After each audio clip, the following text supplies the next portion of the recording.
아름다운 찬양으로 우리 하나님께 영광을 돌린 우리 그리스도 상상부를 위해서 늘 기도해 주시고, 참으로 예배하는 이 속에 우리 하나님의 놀라우신 은혜의 역사가 일어나게 될 줄로 믿습니다. 오늘부터 성탄절 4주간 동안, 성탄절 전 4주간 동안 대림절입니다. 오늘은 대림주일 첫 번째 주일입니다. 대림절 혹은 강림절 그러는데, 여러분, 이 대림절은 주님 오심을 기다리는 신앙으로 주님을 묵상하는 절기예요. 이미 오신 예수 그리스도 성탄절을 준비하고 다시 오실 예수 그리스도 재림을 준비하는, 그래서 우리 예수 믿는 사람들은 반드시 늘 준비하며 사는 거예요. 늘 준비하면서 삽니다. 이런 대림절을 의미하는 그 대림절을 보시게 되면, 이제 대림절을 뜻하는 어드벤트라고 하는 라틴어이거든요. AD 라틴어로 베니디어로 이루어져 있어요. 그러니까 오다 뜻이거든요. 영어로는 to come to 이렇게 되어 있어요. 그래서 대림절의 의미는요, 하나님께서 그리스도로서 이 세상에 오신다는 거예요. 하나님께서 그 아들 예수 그리스도를 이 땅에 보내셨다. 즉 대림절은 그리스도의 오심과 다시 오심을 맞이하기 위한 준비의 절기, 이렇게 생각을 하시면 됩니다. 여러분, 그러니까 우리가 이 대림절은요, 참 중요한 절기 가운데 하나예요. 그러니까 교회력 그랬을 때에 우리가 시작하는 날이에요. 한 해를 교회력으로 첫 번째 달, 이런 어떤 의미도 있고 그래요. 그런데 우리가 이 대림절은 성육신으로 오신 예수 그리스도, 그리고 다시 오실 예수 그리스도를 우리가 늘 준비하며 살아가는 것, 그리고 우리가 우리 예수님이 오시는 그 초림으로부터 시작을 해가지고 다시 오실 재림의 그 기간, 아직 우리 예수님이 안 오셨잖아요. 그리고 언제 어느 때 오실는지 우리는 전혀 알 수가 없어요. 그러니까 우리는 이미 오신 예수 그리스도와 다시 오실 예수 그리스도 그 사이에서, 이게 종말이에요. 이 종말 이 사이에서 우리는 두 가지를 가지고 사는 거예요. 하나는 하나님의 놀라운 구원의 역사, 그리고 또 하나는 믿지 아니하면 하나님의 그 놀라운 심판의 역사. 이 둘로 딱 나누어지는 거예요. 이걸 좀 쉽게 그냥 아예 딱 잘라서 말씀을 드리면요, 천국의 사람이 될 거냐 지옥의 사람이 될 거냐 하는 거예요. 이런 오늘 우리가 중단 없는 신앙생활을 왜 해야 되는 거 아니요? 언제 예수님이 오실는지 알 수 없기 때문에 그래요. 이런 중단 없이 끝까지 신앙생활을 잘 할 수 있는 은혜가 있기를 원합니다. 여러분, 어떤 사람들은 이렇게 얘기를 합니다. 내가 돈을 좀 더 많이 벌어놓고 나서, 내가 아직은 젊으니까, 그거 언제 예수 믿겠다는 거예요. 다 늙어서 예수 믿겠다는 거거든요. 늙어서라도 예수 믿으면 좀 다행인데, 나이가 다 들어가지고 교회 갑시다 그러면, 예수 믿읍시다 그러면, 내가 이렇게 늙었는데 그러는 거예요. 이런 우리가 처음부터 끝까지 신앙생활을 잘 할 수 있는 은혜가 있기를 원합니다. 그래서 모든 걸 준비하는 이와 같은 절기이거든요. 예를 들면 이렇습니다. 우리가 자동차를 잘 준비를 해가지고 출발을 해서 갑니다. 요즘에 우리 한국 도로에 뭐가 있는 거 아니요? 이 자동차를 타고 가다 보면 방지턱이 진짜 많아요. 특히 구례에는요, 막 사고가 많이 날 것 같은 도로거든요. 네모로 반듯반듯하게 잘라져 있어가지고 이렇게 그 사거리가 진짜 많아요. 저는 구례 지역처럼 사거리가 많은 이런 지역을 내가 못 봤어요. 그러니까 우리 구례 분들이 아주 굉장히 천천히 다니시더라고. 근데 어쩌다가 빨리 지나가는 차가 있어요. 그 사람은 틀림없이 외지인이에요. 이런 우리 구례 사람은요, 절대로 빨리 안 다닙니다. 사고 날까 무서워가지고 천천히 다닐 수밖에 없어요. 그리고 곳곳에 방지턱이 있어요. 이런 방지턱을 왜 해 놓은 거 아니요?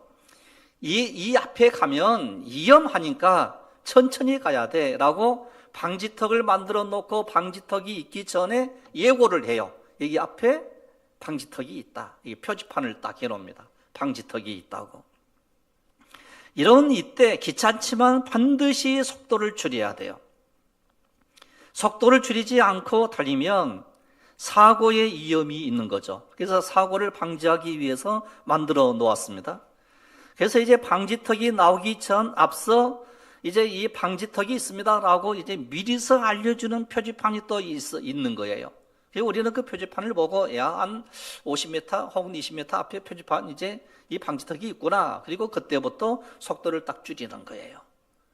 이런 왜 우리가 자꾸 대림절을 반복해서 우리가 또 지키고 또 다시 오실 예수 그리스도를 우리가 늘 강조를 하고 성탄절을 우리가 늘 지키느냐 그럴 때에 방지턱 지나고 보니까 또 방지턱이 있는 거예요.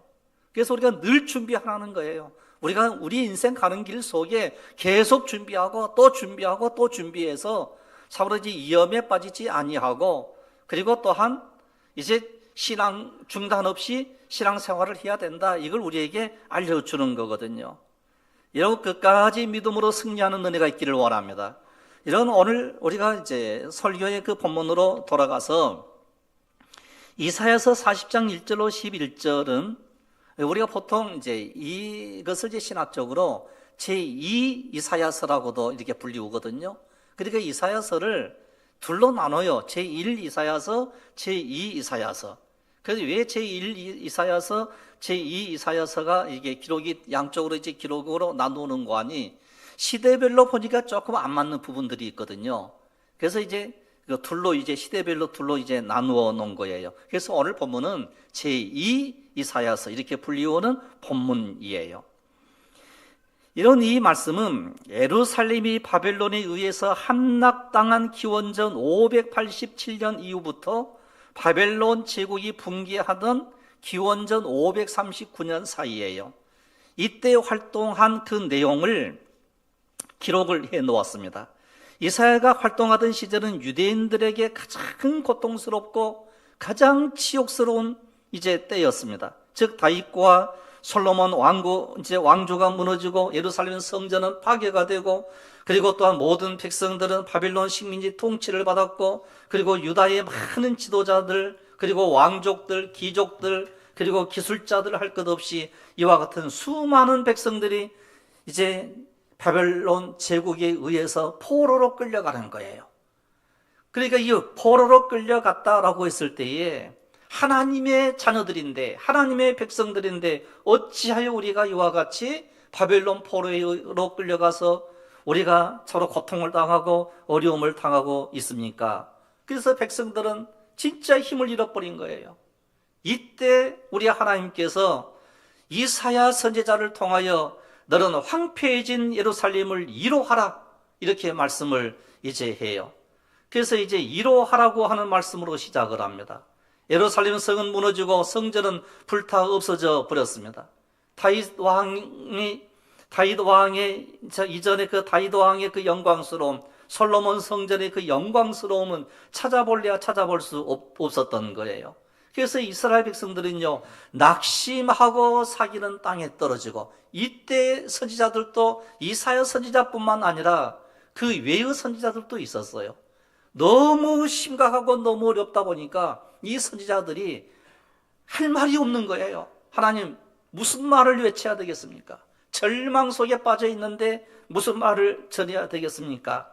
그랬을 때 우리 하나님께서는 이사야 선지자 한 사람을 딱 택하는 거예요. 그러면서 이사야 선지자에게 너는 복음을 전해야 돼. 말씀을 너는 증거해야 돼. 그런데 이사야 선지자나 그 외의 선지자들도요 의기소침해 있는 거예요. 하나님의 백성인데 하나님의 자녀인데 왜 우리가 이와 같이 포로로 끌려가서 이방인들에 의해서 말로 할 수 없는 수치를 당해야 됩니까? 그래서 이때에 하나님에 대한 확신을 잃어버린 거예요. 이런 우리가 신앙생활 하다가요 어려운 일이 있고 힘든 일이 있어요. 그러면 우리가 의기소침할 수가 있어요. 그리고 또 한 가지는 하나님에 대한 신뢰를 잃어버릴 수가 있어요. 내가 하나님을 잘 믿는데 내가 왜 이렇게 시험당하고 환난당하고 어려움을 당합니까? 이럴 때가 있더라는 거예요. 우리 모두가 다 그렇습니다. 저도 마찬가지로 뭔 문제가 좀 안 풀리면요 야 내가 주의 종인데 내가 왜 이렇게 참 어려움을 당합니까? 이럴 때가 있는 거예요. 의기소침에 빠져버릴 때가 있더라는 거예요. 그런데 하나님을 소개하려고 해도 입이 떨어지지 않는 거예요. 이러한 상황 속에 놓여 있게 됐을 때 이사야는 담대하게 외치라는 명령을 받게 되는 거예요. 명령을 받아요. 그게 제일 첫 번째로 우리가 생각 좀 해보려고 하는 게 9절에 있는 말씀인데요. 이사야 41장 9절에 보시면 아름다운 소식을 전하는 자여 너는 높은 산에 오르라. 아름다운 소식을 예루살렘에 전하는 자여 너는 힘써 소리를 높이라. 두려워 말고 소리를 높여 유다 성읍들에게 이르기를 너희 하나님을 보라 하라. 너희 하나님을 보라 하라. 하나님을 바라볼 수 없는 상황과 여건과 환경인데 하나님께서는 뭐라고 말씀을 하는 거 아니? 이사야를 불러가지고 너희 하나님을 보라고 하라는 거예요. 이런 이 상황을 여러분 이해할 수 있으시겠습니까? 포로로 끌려갔어요. 이산 가족이 된 거예요. 눈물을 흘리고 통곡을 하면서 이제 끌려가는 거예요. 그런데 이때 이사야 선지자로 하여금 하나님을 보라 하라. 너희 하나님을 보라고 외치는데 그것도 작은 소리로 외치지 말고 막 큰 소리로 외치라는 거예요. 큰 소리로. 담대하게 외치라는 거예요. 그래서 여기에서의 큰 소리로 외침이 세 가지인데 3절을 보시게 되면 이제 이런 말씀이 외치는 자의 소리라고 하는 표현이 3절에 나와요. 외치는 자의 소리요. 두 번째로는 6절을 보시면 말하는 자의 소리요 이렇게 나와요. 그리고 6절을 보시면 아름다운 소식을 시온에 전하는 자요 이렇게 나와요. 그러니까 외치는 자의 소리, 말하는 자의 소리, 아름다운 소리를 어떻게 해야 되느냐? 힘써 소리를 높여서 외치라는 거예요. 즉 목청껏 소리를 높이라는 거예요. 이런 목청껏 소리를 외쳐 부른다, 이제 소리를 높이라라고 하는 것은 담대하게 외치라는 거예요. 말할 수 없는 상황인데, 외칠 수 없는 상황인데 너는 외치라는 거예요. 절망 가운데 있는데 소망이 있다라고 외치라는 거예요. 그러면 들었던 사람들의 반응이 어떠하다는 것을 이사야 선지자는 알고 있는 거예요.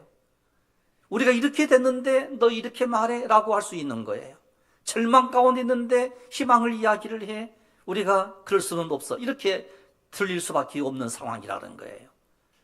이런 우리가 아무리 힘들고 어려운 상황 속에 놓여 있다 할지라도 복음의 큰 소리를 외치는 은혜가 우리 속에 있기를 원합니다. 그러면 그 첫 번째로 큰 소리로 외쳤던 이 외침의 소리는 첫 번째로는 내 백성을 위로하라 이렇게 말씀을 해요.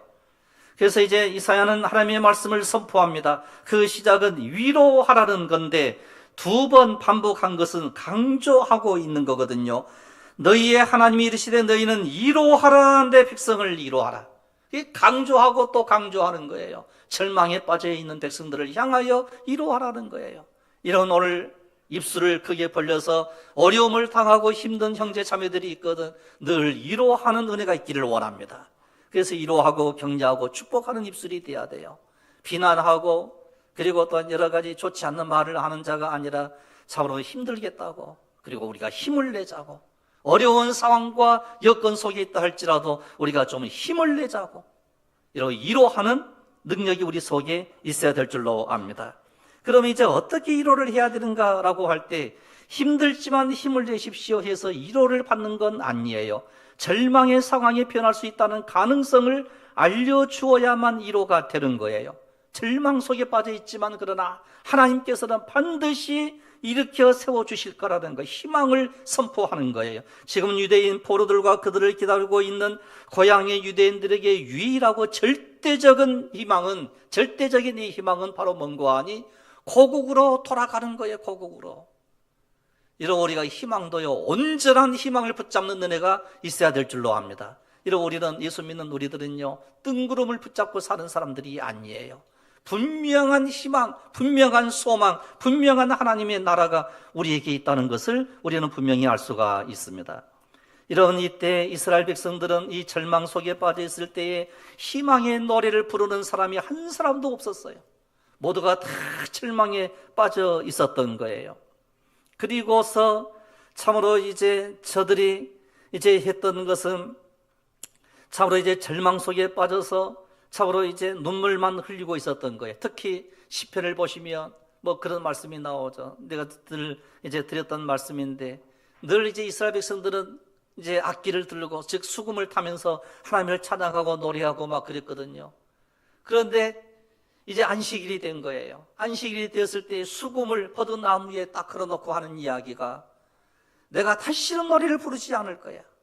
내가 저 바벨론 저 악한 자들 앞에서는 내가 절대로 노래를 부르지 않을 거야. 그리고 막 눈물을 흘리는 거예요. 하나님 돌아가게 해주십시오.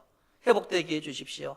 뭐 이런 이제 그 이야기를 하고 기록을 해놓은 시편의 내용들이 나오고 있습니다. 이런 오늘 우리들에게는요 분명한 희망이 있는 거예요. 여러분 이 대림절 이 기간은요 우리를 구원하기 위해서 오신 예수 그리스도, 진짜 오늘 우리 위로를 이로자로 오신 예수 그리스도. 그래서 이제 이사야 자신이 그 6절에서 말하는 자의 소리 이르되 외치라 대답하되 내가 무엇이라고 외쳐야 됩니까? 그랬을 때 예언자의 영적 상황이 바로 이것인데 말씀을 외치라는 명령을 받았지만 외칠 말씀이 없는 거예요. 상황이 여전히 암담했습니다. 환경이 답답했습니다. 그래서 오늘 본문은 그 상황을 어떻게 표현을 하는고 하니 풀과 꽃으로 비유를 해서 설명을 해요. 모든 육체는 풀과 꽃처럼 잠시 피었다가 시들어 버리는데, 즉 유대인들은 이 풀처럼 그리고 꽃처럼 유대인들은 무기력할 수밖에 없는 이와 같은 모습을 이야기를 하고 있는 거예요. 풀이 시들어 버리잖아요. 그리고 꽃도 시들어 버리잖아요. 늘 시들어 버리는 그 모습을 보면서 우리 백성들이 바로 그러합니다. 우리 백성들이 바로 풀처럼 이렇게 되었습니다. 꽃처럼 이렇게 되었습니다. 그래서 우리는 모두가 다 풀과 꽃입니다. 폭풍이 불기 시작하면 꽃이 떨어지고 낙엽이 지듯이 우리의 노력이라고 하는 것은요 기껏해야 앞으로 나아갈 수 있는 그 길이 없더라는 거예요. 캄캄하더라는 거예요. 우리는 그런 일들이 참으로 이제 지난 역사와 그리고 또한 그 세계 속에서, 그리고 우리가 일상적인 이 삶 속에서 이와 같이 참으로 이제 외로워지고 허무해지고 답답해지는 이런 상황 속에 늘 놓여 있게 되더라는 거예요. 오늘 보면은 꽃이나 풀과는 다른 힘을 우리에게 말씀을 하고 있는데 바로 하나님의 말씀에 주목해야 된다는 거예요. 이런 하나님의 말씀을 붙잡는 그것이 희망이고 놀라운 소망이 된다는 사실을 믿으시기를 바랍니다. 그래서 풀은 마르고 꽃은 시드나 하나님의 말씀은 영원하다 그랬어요. 이런 말씀 붙잡을 때 희망의 문이 열리게 될 줄로 믿으시기를 바랍니다. 우리가 말씀을 잃어버리면요 모든 걸 다 잃어버리는 거예요. 그래서 지금 이 사회는 내가 무엇이라고 외쳐야 됩니까? 뭐 이렇게 이제 물었을 때에 너는 이렇게 외쳐야 돼라고 하는 게 바로 이 두 번째로 우리가 생각할 수 있는 게 하나님을 보라 이렇게 외치라는 거예요. 하나님을 보라. 그래서 첫째는 하나님께서 내 백성을 위로하라 그랬을 때 위로를 하는 거죠. 뭘로 위로가 됩니까? 어떻게 위로를 할 수 있습니까? 라고 했을 때 하나님의 말씀으로 위로를 해야 되라고 하는 거예요. 이런 우리가 힘들고 어렵고 답답하면요 이런 말씀을 붙잡는 은혜가 있기를 원합니다. 그리고서 우리가 크게 외쳐야 될 것, 너희의 하나님을 보라 이렇게 크게 외치라는 거예요. 그래서 이렇게 그 다음에 이 표현을 보면 이런 표현이에요. 보라, 너희의 하나님이 오신다. 그래서 이렇게 또 질문을 해요. 하나님이 오신다니요? 참으로 놀랐습니다. 이렇게 이제 이야기를 이제 대화가 이제 펼쳐지는 이런 모습이에요. 보라, 너희의 하나님이 오신다. 그러니까 이 하나님이 오시다니요? 이렇게 또 질문을 던지는 거예요. 그러면서 던져지는 질문은 대답은 메시아 되신 예수 그리스도가 말씀으로 오신다는 거예요. 이런 것은 우리의 진정한 소망, 바벨론 포로로 끌려갔던 이스라엘 백성들의 진정한 소망이 바로 어디에 있는고 하니요? 그 당시 상황으로 오실 예수 그리스도라는 거예요. 초림의 예수 그리스도. 여러분 지금 우리가 답답할 때가 있어요. 지금 우리가 힘들 때가 있어요. 그러나 지금 우리는 누구를 기다리는고 하니요? 다시 오실 재림하실 예수 그리스도를 기다리는 거예요. 그것이 우리의 진정한 소망이 되는 거예요. 이런 오랜 포로 생활 때문에 시리에 빠져 있는 이스라엘에게 하나님께서 선지자 이사야를 통해서 참으로 절망 속에서 어찌해야 좋을지 모르는 그것 때문에 불평을 하는 거예요.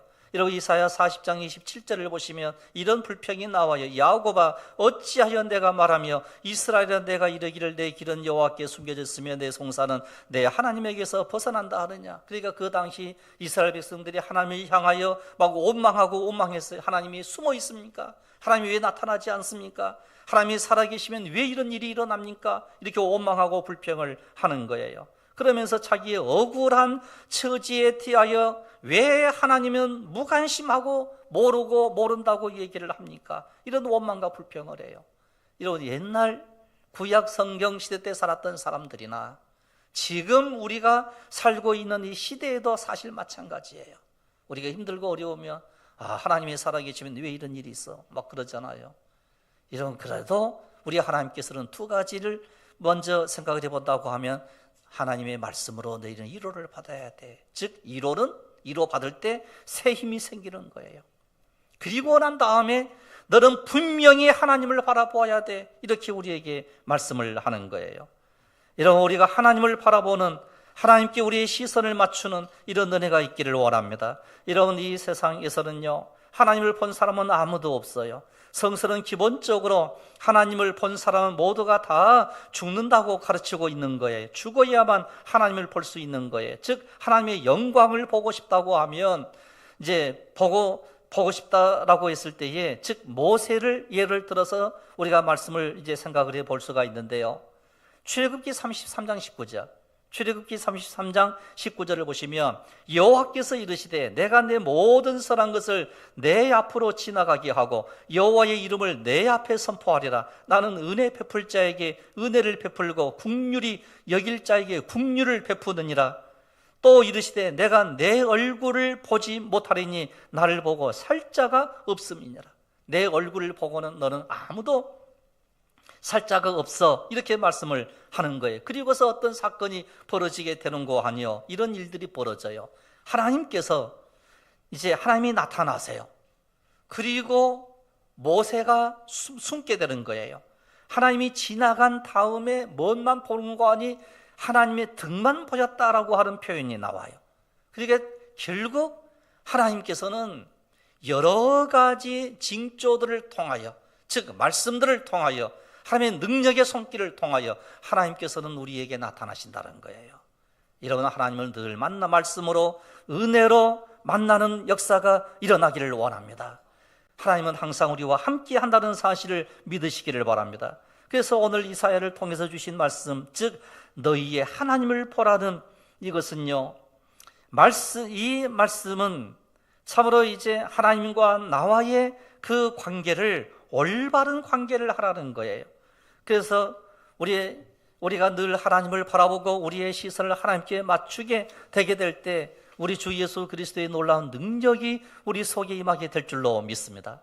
그래서 이 사실을 세례 요한이 알게 된 거예요. 그래서 세례 요한은 예수님께서 자기에게 오시는 것을 보고 제자들에게 이렇게 말을 하는 거예요. 거기에 있는 모든 사람들에게 보라, 세상 죄를 지고 가는 하나님의 어린 양이로다. 이런 오늘 우리가 예수 그리스도를 바라보게 될 때 참으로 이제 우리에게 영원한 생명의 역사가 일어나게 될 줄로 믿습니다. 그래서 이사야가 보라 그리고 선포하고 난 다음에 하나님이 지금 참으로 이제 요한이 보라고 선포했던 그분은 바로 예수 그리스도라는 거예요. 이사야가 선포했던 하나님을 바라보라, 세례 요한이 선포했던 하나님을 바라보라 그랬을 때에 참으로 세례 요한은 하나님의 어린 양 대신 예수 그리스도를 바라보라. 이런 오늘 우리가 예수님 바라보면 승리하게 될 줄로 믿습니다. 그리고서 오늘 우리에게 아름다운 소식을 전하는 자여 너는 높은 산에 오르라. 아름다운 소식을 예루살렘에 전하는 자여 너는 힘써 소리를 높이라. 두려워하지 말고 소리를 높여 유다 성읍들에게 이르기를 너희의 하나님을 보라. 그랬을 때에 첫 번째로는요, 복음의 소리예요. 소리를 크게 외쳐야 된다 그랬을 때 하나님께서 외치라고 하신 말씀을 처음에는 외치는 자의 소리라고 했고, 그 다음에 말하는 자의 소리라고 했고, 마지막에는 아름다운 소식으로 표현을 했는데, 그 내용의 뜻이 그냥 상관없이 외치라 뭐 이런 게 아니고 복음을 외치라는 거, 아름다운 소식을 외치라는 거예요. 이런 이 아름다운 소식은 딱 한 가지예요. 오신 예수 그리스도, 당시로는 오실 예수 그리스도, 지금 우리도 역시 마찬가지로 오신 예수 그리스도, 다시 오실 예수 그리스도, 이런 예수님만이 유일한 소망인 줄로 믿으시기를 바랍니다. 그래서 온 세상에 미칠 큰 기쁨의 좋은 소식을 너희에게 전하노라. 누가복음 2장 10절에 나와 있는 이 말씀처럼 성경은 이 아름다운 소식이 바로 예수 그리스도라고 선포를 하는 거예요. 예수님만이 유일한 소망이고요, 아름다운 소식은요 오직 예수님이세요. 그리고 두 번째로 시온에 전하는 소식, 이렇게 소리 이렇게 했거든요. 본문 말씀에 보면 아름다운 소식을 시온에 전하는 자여 그랬을 때에 이 소식을 예루살렘과 유다의 성읍들에게 전한다고 했습니다. 그 시온은 하나님의 거룩한 성전이 있는 구별된 장소예요. 예루살렘과 유다의 성읍들도 선택받은 하나님의 백성들을 통칭하는 거예요. 그래서 외치는 자의 소리, 말하는 자의 소리는 전해지는 대상이 달라요. 그래서 전자는 거친 광야와 메마른 이제 사막으로서 이런 범죄하고 타락했던 버림받는 인간의 본성들을 뜻한다라고 하면, 두 번째로는 참으로 하나님께서 선택해 놓은 당신의 귀한 성별대에 시켜 놓은 성읍들이에요. 이런 오늘 우리 하나님께서는 오늘 이 험한 이 세상에서 오늘 우리들을 성별해 주신 줄로 믿습니다. 그래서 온 유대와 사마리아와 땅끝까지 이르러 내 복음을 전하라, 이렇게 우리에게 말씀을 하는 거예요. 그 다음에 세 번째로는 하나님의 통치를 선포하는 소리예요. 하나님의 통치를 선포하는 소리인데 10절에 보시면 보라, 주 여호와께서 장차 강한 팔로 임하실 것이요 그랬어요.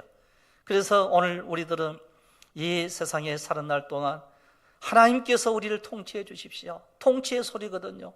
예수님이 우리를 다스려 주십시오, 이 기도가 반드시 우리에게 필요로 하는 거예요. 그래서 이사야 52장 7절을 보시면 이런 말씀이 나오죠. 이사야 52장 7절에 좋은 소식을 전하며 평화를 공포하며 복된 좋은 소식을 가져오며 구원을 공포하며 시온을 향하여 이르기를 내 하나님이 통치하신다는 자의 산을 넘는 발이 어찌 그리 아름다운가, 이렇게 참으로 이제 느낌표 감격을 하면서 이사야 선지자가 외치고 있는 거예요.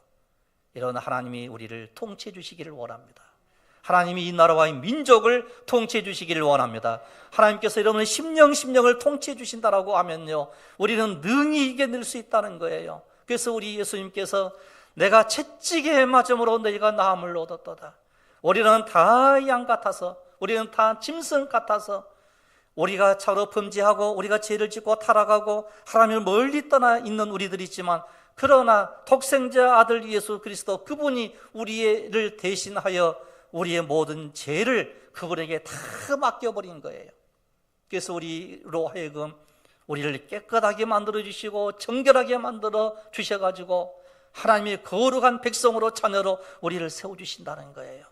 이런 이제는 우리가 하나님의 통치를 받으며 하나님 나라의 영원한 백성으로 살게 될 줄로 믿습니다. 그래서 이 바벨론 포로로 끌려갔던 이 백성들이 자기들이 기다리는 메시아 되신 예수 그리스도를 그들은 기다리며 신앙으로 믿음으로 그들이 승리한 거예요. 그래서 나중에 이제 고레스라고 하는 이방의 왕을 딱 선택을 해가지고 어느 날 갑자기 뭐라고 선포를 하는 거 아니, 너희들이 예루살렘으로 돌아가야 돼, 이렇게 얘기를 한 거예요. 그런데 많은 사람들이 돌아가지 않더라는 거예요. 이게 너무너무 안타까운 거예요. 독생자 아들 예수 그리스도, 소망이 되신 예수님이 이 땅에 오셨는데 모두가 다 예수 믿어 구원받기를 원하시는 하나님이신데 이 복된 소식을 받아들이는 사람들이 별로 되지 않더라는 거예요. 오늘 우리들은 하나님을 바라보는 사람들인 줄로 믿습니다. 그래서 이사야 선지자가 큰 소리로 외쳐라, 우리 하나님께서 큰 소리로 너는 외쳐야 돼, 그랬을 때에 이사야 선지자가 큰 소리로 외치는 거예요. 세례 요한이 막 큰 소리로 외치는 거예요. 너희의 하나님을 보라, 이게 이사야의 외침이었어요. 세례 요한은 보라 하나님의 어린 양이로다, 이렇게 크게 외쳤던 거예요.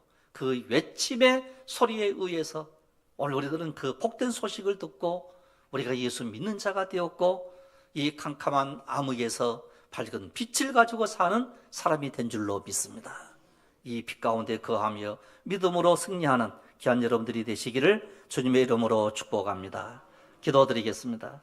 거룩하시며 자비로우신 우리 아버지 하나님, 우리가 이 세상에 살아날 동안 때로는 절망이 있고 좌절이 있고 때로는 아픔이 있고 가난이 있고 궁핍함이 우리 가운데 있습니다. 그러나 우리 아버지 하나님, 언제든지 하나님을 바라볼 수 있는 은혜를 허락하여 주시옵소서. 이사야 선지자를 통하여 하나님을 바라보라고, 그리고 또한 세례 요한을 통하여 하나님의 어린 양 예수 그리스도를 바라보라고 우리에게 말씀하신 그 외침이 참으로 이제 그 음성을 듣고 예수님만 바라보며 살아가는 강건한 믿음의 사람들이 되기를 원합니다. 아버지여, 어떠한 경우에 처하든지 세상 바라보지 않게 해주시고 하나님만을 바라보고 예수 그리스도만을 바라보는 믿음의 사람들이 되게 하옵소서. 할렐루야. 감사드리옵고 우리 주 예수 그리스도 이름으로 기도드리옵나이다. 아멘. 이제 우리 다 같이 함께 봉헌 찬송 올려드리겠습니다. 450장을